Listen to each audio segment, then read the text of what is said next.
Welcome to VARINDIA News Hour. Malicious web application attacks climbed 88%.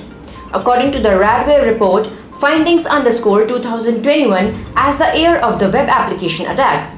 Between 2020 and 2021, the number of malicious web application requests climbed 88%, more than double the year-over-year growth rate in distributed denial of services attacks, which were up 37% over 2020.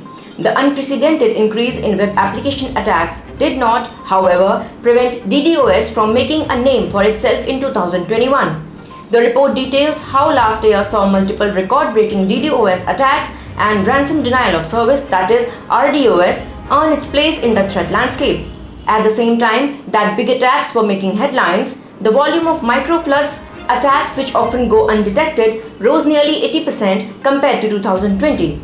The statistics tell a story about bad actors. They are getting smarter, more organized, and more targeted in pursuing their objectives, whether that be for money, fame, or a political cause. In addition, cybercriminals are shifting their attack patterns from leveraging larger attack vectors to combining multiple vectors in more complex to mitigate campaigns. Ransomware operators and their affiliates, which now include DDoS-for-hire actors, are working with a whole new level of professionalism and discipline, something that we have not seen before. As more businesses migrate critical resources and applications to the public cloud, attackers are adapting their tactics and techniques to match the scale of public cloud providers. While enterprises should not be immediately alarmed by reports of huge attacks, they do need to be aware that DDoS attacks are a part of their threat landscape, irrespective of their geography or industry. Companies hosting services in the public cloud need to be prepared for cloud-scale attacks. In 2021, more sophisticated and better organized operators advanced their tactics, adding more extortion capabilities to their arsenal. To bring reluctant victims back to the negotiating table, they launched triple extortion campaigns by combining not only cryptolocking and data leaks, but also DDoS attacks. As a result, the flourishing underground economy, supported by ransomware operators, is seeing a new demand for DDoS-for-hire services. Secondly, the number of malicious DDoS events increased by 37% per customer compared to 2020. Europe, the Middle East and Africa, and the Americas each accounted for 40% of the attack volume in 2021, while the Asia-Pacific region accounted for 20%.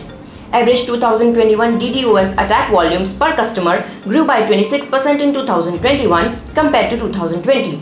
The top attacked industries in 2020 were gaming and retail, each accounting for 22% of the attack volume on a normalized basis. These two industries were followed by government accounting 13%, healthcare accounting 12%, technology accounting 9%, and finance accounting 6%. Broken access control and injection attacks represented more than 75% of web application attacks. Banks and financial institutions continue to be a prime target for web application attacks. Let's look into today's headlines in VARINDIA. NewWindowsmalware aims to steal social media passwords. Cybersecurity researchers are warning about a malware dubbed as FF Droider, which not only focuses on stealing login credentials for social media websites including Facebook, Instagram, and Twitter, but also steals passwords for Amazon, eBay, and Etsy accounts.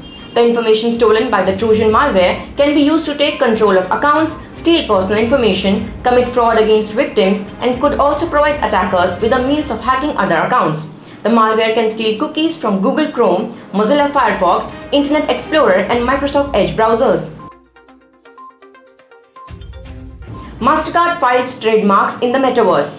Mastercard has filed 15 NFT and metaverse trademark applications as part of an extended plan to expand its payment processing system, slogans, and branding into the new virtual economy.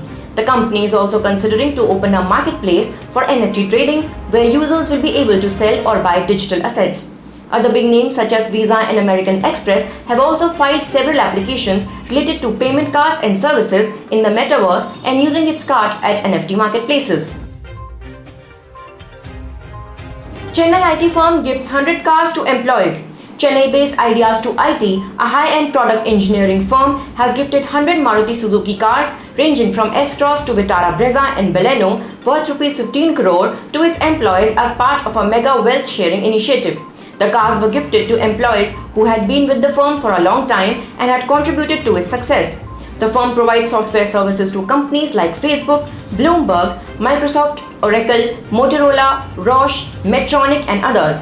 It has a presence in multiple locations across the US, Mexico, and India. COAI says India's proposed 5G auction prices are too high. India's top telecoms lobby group, Cellular Operators Association of India, demanded the country's regulator to revisit recommendations for the auction of 5G spectrum bands, saying the proposed base prices were too high. The Telecom Regulatory Authority of India recommended a 35 to 40% cut from its earlier proposed base prices for the auction of various allotted spectrums for 5G networks. However, the COAI has been demanding a 90% reduction. The group also criticized TRAI's recommendation to directly allocate spectrum for enterprises to build 5G private networks. 300 new one-stop centers to open for violence-hit women in India. Union Minister for Women and Child Development, Smriti Irani, said that the government plans to open 300 more one-stop centers soon, encouraged by its success to support women affected by violence. She said, presently there are 704 OSCs functioning in the country to help out women hit by violence in private or public spaces, family, community, or at workplaces. Irani added that over 70 lakh women have been helped by the central and state governments in collaboration with women's helplines, and now 300 more OSCs will be opened.